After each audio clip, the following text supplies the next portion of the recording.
네, 이승원의 세계는 그리고 우리는 함께하고 계시고요. 오늘도 유튜브로 생중계 중입니다. 유튜브에 들어가셔서 이승원의 세계는 그리고 우리는 이렇게 검색하시면 저희들과 함께하실 수 있습니다.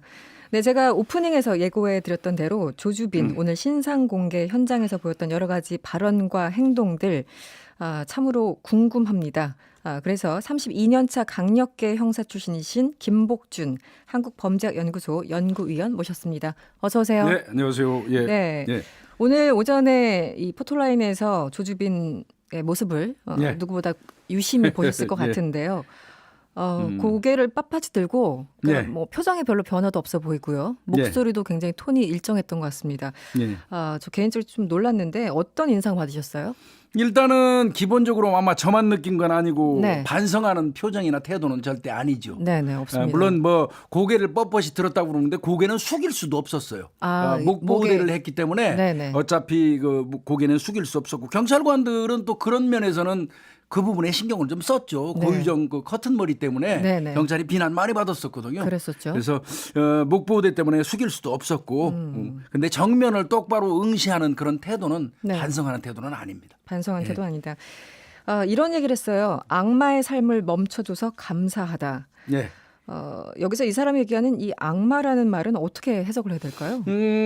범죄에 이 매몰된 사람들, 범죄자들이 일반적으로 자기 스스로를 악마라고 이렇게 지칭하는 경우가 있거든요. 네. 그거 굉장히 많습니다. 뭐 지존파라든지 정남규도 그랬고요. 네네. 세계 여러 그 연쇄살인범들이 그런 그 악마를 스스로 스스로를. 자처했었어요.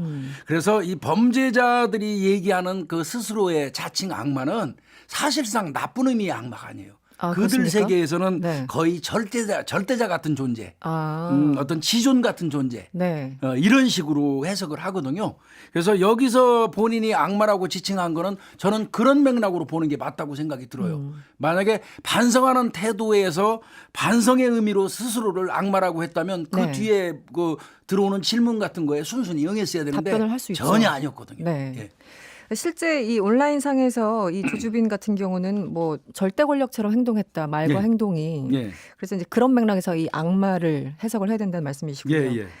그 방금 말씀하신 것처럼 혐의를 인정하느냐 굉장히 옆에 있는 그 여성 기자들이 많은 예. 질문을 던졌는데 예. 여성 피해자들한테 직접적인 사과는 한마디도 안 했어요. 예. 이거 어떻게 보십니까? 이 사람의 그 숨겨진 내면이 그대로 드러난 겁니다. 평상시에 여성들을 그 상대로 성착취를 하면서 네. 이 조주빈이 그 바라봤던 그 이 피해 여성들은 자신의 노예입니다.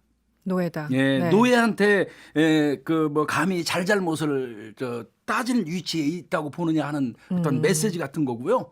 더 나아가서는 너희들도 나하고 이익을 공유했지 않느냐 하는 네. 일종의 어떤 메시지 같은. 어. 그래서 피해자들한테 직접적인 사과 안 한 겁니다. 이건. 그러니까 이 피해자들을 사람으로 본 게 아니네요. 그렇습니다. 기본적으로. 어떤 그 도구나 노예로 인식한 거죠. 네. 그 이제 포토라인에서 볼 때 아까 말씀하신 예, 대로 목에 예. 보호대를 하고 있었잖아요. 이게 자해 시도가 있었다. 그래서 뭐 반창고를 붙이고 목 예, 보호대를 예. 했다고 하는데 이건 어떻게 봐야 됩니까? 일단은 그 이 범죄자들이 그 경찰에 그 소환된 이후에 자해행위를 하는 건 두 가지 목적밖에는 없어요. 네. 첫 번째는 수사관 길들이기입니다. 길들이기. 수사관이 보는 앞에서 방심한 사이에 어떤 자해행위를 해서 다치게 되면 비록 범죄자라고 하더라도 네. 수사관이 통제하지 못했기 때문에 그때부터는 책임을 져야 돼요.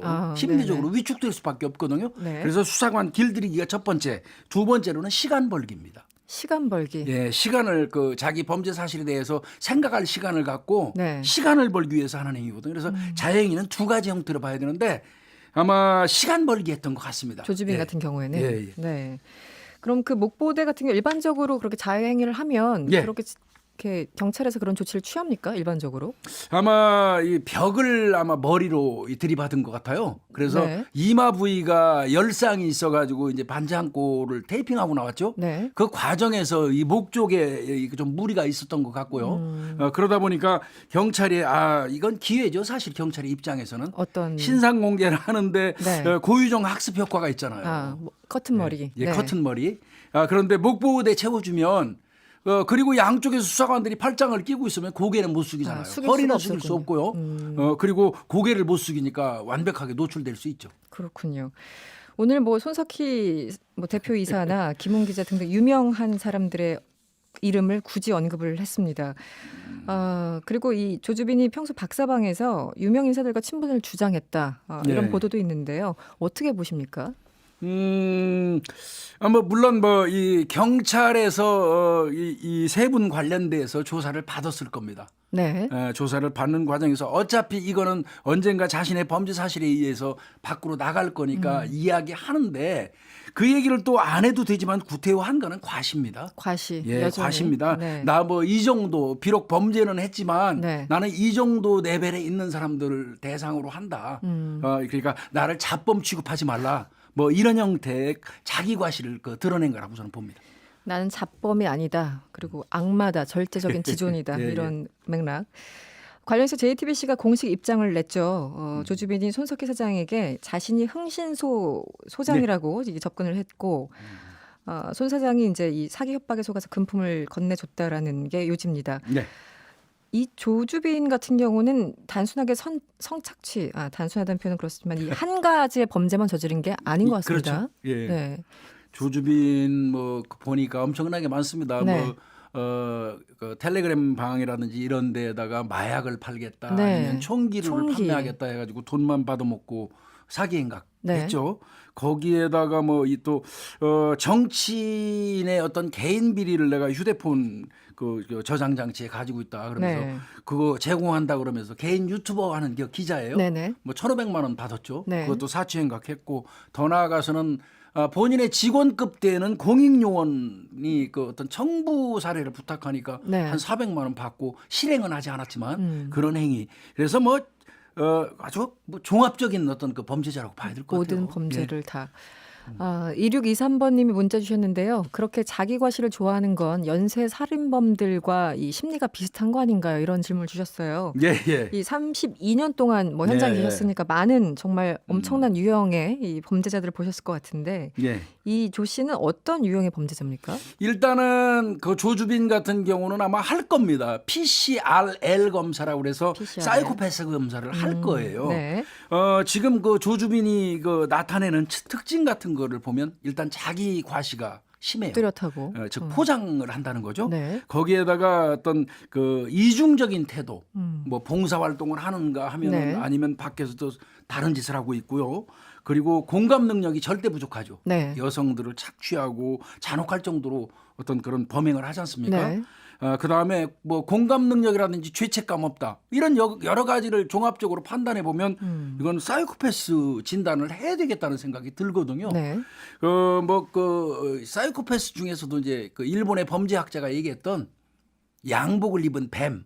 양복을 입은 뱀. 예, 어떤 뜻이죠? 평상시에 이웃집 청년 예의 바르고 인사 잘하고 착한 청년이라고 인식했는데 어느 순간 사람을 여러 뭐 살인마로 돌변하는. 살인범으로 드러나거든요. 네네. 그걸 보면서 그 평범한 이웃으로 생각했던 그 순한 얼굴 그런 얼굴이 나중에 보니까 양복을 입었던 뱀이었다. 네, 뭐 그렇게 이런 표현을. 거하고 맥락이 다 맞닿죠. 네. 지금 조금 전에 자원봉사 얘기를 하셔서 제가 예, 예. 궁금한 게 있는데 오늘 어떤 변호사님이 어떤 방송에서 얘기를 하시는 게 그게 뭐 이중생활이라기보다도 그렇게 표현할 수 있지만 나중에 이 죄가 발각됐을 때 그 아이, 그럼요. 감경 사유로 활용하기 위해서 그것마저 계획한 거다 이렇게 보시는 시각이 있더라고요. 어떻게 보십니까? 네, 그러니까 조금 전에 제가 말씀드린 것처럼 양복을 입은 뱀의 형태예요. 전형적인. 네, 전형적인 그 양복을 입은 뱀의 형태인 겁니다. 네. 봉사활동하고 물론 뭐 나중에 봉사활동했던 게 얼마나 참작이 되겠습니까마는 본인 입장에서는 그런 모습으로 비춰주기를 바라겠죠. 주변 사람들이 날 이렇게 그렇게 인식하기를 인식해 바라는 주기를. 거죠. 네. 예. 지금 말씀드리면 수사에 이 사람이 협조를 잘 안 할 것 같다는 생각이 듭니다. 어떻게 보십니까? 잘 안 할 겁니다. 네. 뭐 잘 아시다시피 이 수사 자체가 일단은 서버 자체가 텔레그램을 네네. 서버를 확보를 해야 되는데 잘 아시지만 텔레그램은 지금 러시아에 있다가 그다음에 독일 독일로 얘기도 갔다가 나오고, 영국으로 네. 갔다 싱가포르로 갔다 지금 중동에 어디 가 있다고 그래요. 네. 뭐 이렇게 왔다 갔다 하기 때문에 네. 그거 서버를 확보를 해야 되는데요. 그게 어렵다는 거는 누구보다 잘 알아요, 조주빈이. 그렇지만 제가 들은 바로는 경찰이 상당 부분 지금 효과가 있어요. 네. 그래서 증거가 드러나는 것만 인정할 거예요. 증거가 드러나는 완벽한 것만 것만 그때그때 인정하고 절대 경찰이 협조 안 할 겁니다. 먼저 얘기를 한다거나 예. 시인한다거나 이런 행동을 안 할 것이다. 지금 뭐 접속자 수 혹은 회원 수 26만 소리 나오잖아요. 예. 공범으로 처리를 할 수 있을까요? 어떻게 보십니까? 그거는 이제 아마 그 중복된 사람도 있을지도 있겠죠. 모르겠습니다. 네네. 그래서 이제 세분화해서 가려 보면 지금 여론은 굉장히 높습니다. 예, 단순히 뭐 가입 들어와서 본 사람, 네. 정식으로 그 가입비를 내고 들어온 사람, 또 단계가 갈수록 잔혹해지잖아요. 그렇죠. 네네. 그런 거 등등을 쭉 따져서 경찰이 아마 좀 차등 있게 할 거고요. 네. 적어도 고액의 어떤 그 입장료를 내고 네. 그 방에 들어가 가지고 어떤 학대 행위를 능동적으로 해달라고 요구했던 사람 그런 사람들 정도는 많죠. 네. 어떻게 보면 성착취물 제작의 교사범입니다. 교사범. 그러면 교사범은 본범의 처벌리에 따라서 하거든요. 네. 그래서 그런 구분 작업이 있을 것 같습니다. 그러니까 최소한 유료 회원들 자체에 대해서는 법 적용이 가능할 수 있을 그렇습니다. 것이다. 예, 이렇게 충분히 가능할 보시는군요. 것 같습니다. 알겠습니다. 오늘 말씀 여기까지 듣겠습니다. 지금까지 김복준 한국범죄학연구소 연구위원이었습니다. 오늘 고맙습니다. 네, 감사합니다.